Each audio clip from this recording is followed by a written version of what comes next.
Hello, boils and ghouls. My name is Ashley, and this week I watched episode 4 of Daredevil Born Again. I knew Frank was coming back at some point.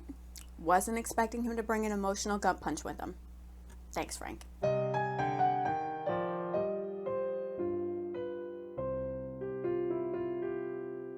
I'd like to start off with Hector's niece, Angela, and how she takes it upon herself to go to the morgue to see her uncle and really speak for him.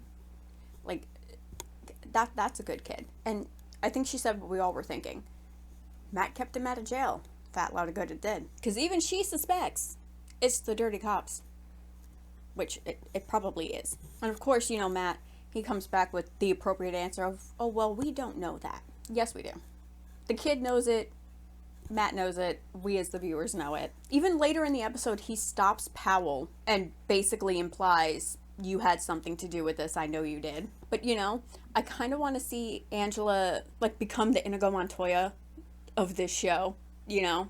She just confronts people. Hello, I am Angela. You killed my uncle. Prepare to die. That would be fun. I mean, she's 12, but she clearly has no problem confronting people. Also, when the Emmy was bagging up Hector's stuff, was I the only one that was concerned about his white tiger amulet going missing? Like, I want to know where it is. They made a point of coming in close to it, which made me feel like we should pay attention to that. Also, Matt asks the medical examiner about the bullet casing, which honestly is more of a question for PD than the dudes in the morgue, but I don't think the cops are going to be a lot of help in this situation, you know? Once again, we witness the Fisks sitting through yet another therapy session, and they're again talking about Adam, as well as some of Vanessa's childhood trauma. Her dad left, and when Wilson left, she kind of took it the same way.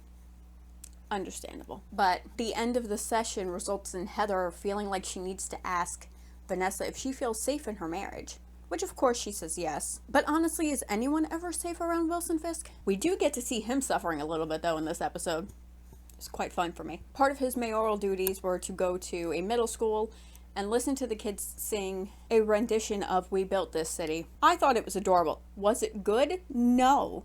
But they're kids. It was cute to watch. They were trying, precious children. And when he leaves, he immediately has to go to the Latvian Heritage Center, and he is not happy about it, to where he receives yet another serenade of We Built This City from people in the Latvian Heritage Society. It was better than the kids. Still not great, but better than the kids. And you could tell he was suffering, and that made me happy a little bit. And that man was just full on miserable. And since I'm talking about Fisk right now, I'd like to mention this dude, Daniel, who is the biggest Fisk fanboy you'll ever find. My God. Like, genuinely seems to like the guy. But I feel like outside of his mayoral candidacy, he might not know a lot about this dude. Daniel screws up a little bit, though, and opens his mouth to BB about this recycling program that Fisk wants to do. And of course, being who she is, she writes a whole article up about it and how it'll affect the unions and whatever. When Fisk finds out, Daniel does the admirable thing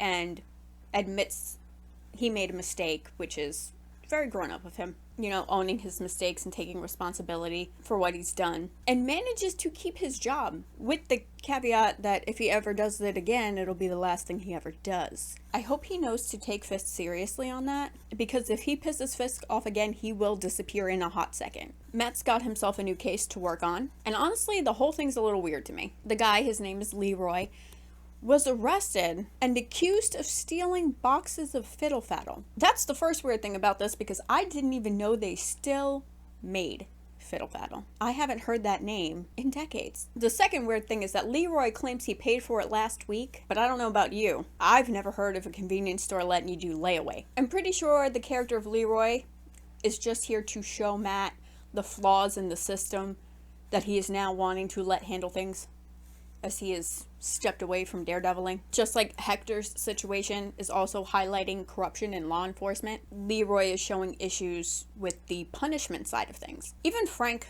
says something to him about the system not working. Speaking of Frank, he does make an appearance in this episode, and hopefully it's not the only one we get, because I quite enjoyed watching him and seeing him interact with Matt. I mean, it was kind of obvious that he was coming because they've been throwing his logo around everywhere since episode 1. But Matt goes to see him because, as usual, he took it upon himself to go hunt down a piece of evidence, and he finds the bullet casing from Hector's unalivement. And I don't think anybody is surprised to see whose logo is on it, considering the person what did it had the logo all on his bulletproof vest and whatever. Matt, much like myself, does not think that Frank was behind it, because why would he be? But honestly, Frank needs to do something to tighten up the copyright on this logo, because too many people are doing who knows what with it. Maybe Matt can use his lawyer skills to help him out with that. Because it seems like Frank's not too thrilled with it either, as he calls them all BS fanboys. I thought for a second maybe we would get through this episode without an emotional upheaval, but I was wrong. Frank had to bring up Foggy and his own son, which is extremely sad. He even tells Matt, "You're one bad day away from being me."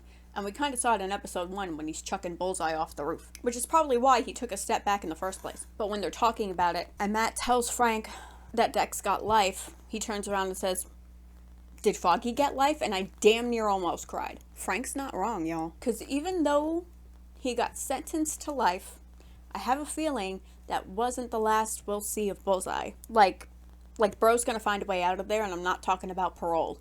You know what I mean? But overall, the scene between Frank and Matt is the best of this entire episode. Frank basically calling Matt out and having him acknowledge his grief is something I think Matt really needed.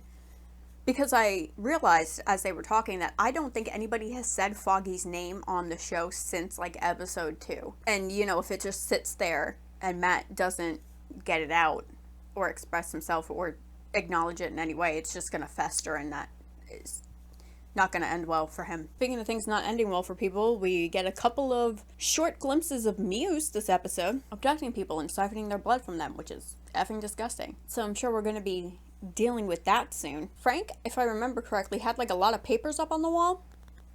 And I wonder if those papers are like, maybe not just work stuff, but like looking into the people who have gone missing that are actually Muse victims. That would be interesting. It would also keep Frank around longer in the show. But the end of this episode, we see Fisk sitting down at a table to eat. And who's there with him? Adam. But he's not really there with him. Fisk has him in a cage. And I was like, I friggin' knew it. I knew there was no way this dude was okay with Vanessa being involved with this guy. And that's why he seemed okay with it at therapy, because he had the dude in a cage. But finally, we see Matt starting to get back into the swing of Daredevil in a little bit. After his meeting with Frank, he goes up on the rooftop and he's swinging his weapons around. Now, I know that this season is about his character growth and development, which is very important. They're probably going to wait until like the end of the season to have him like put the suit on. But it was nice seeing him practice up on that rooftop. And I'm not sure exactly how long it's been, but it seems to be a while. Because Powell's face was mostly healed and he's comfortable letting Heather stay alone in his apartment. But it's good to see he hasn't fallen out of practice. So yeah, I very much enjoyed this episode. This whole show so far has been fantastic. There's always something that catches me by surprise, which is something that doesn't happen often when I watch something. I tend to find things very predictable because a lot of shows or movies follow the same formula. But this one really keeps you on your toes. And, you know, the emotional hit to the heart that they like to throw out pretty much every episode. Now, I almost said next week.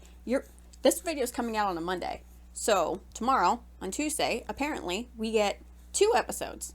Why? I don't know. But we're getting 5 and 6 on the same day, and I'm not mad about it. So, I'm very excited to see what we're getting with that. Maybe it's something big, and they had to release it at the same time, but I guess we'll find out on Tuesday. Anyway, that's it for this video. Thank you so much for watching, and I will see you next time. Be excellent to each other. Bye.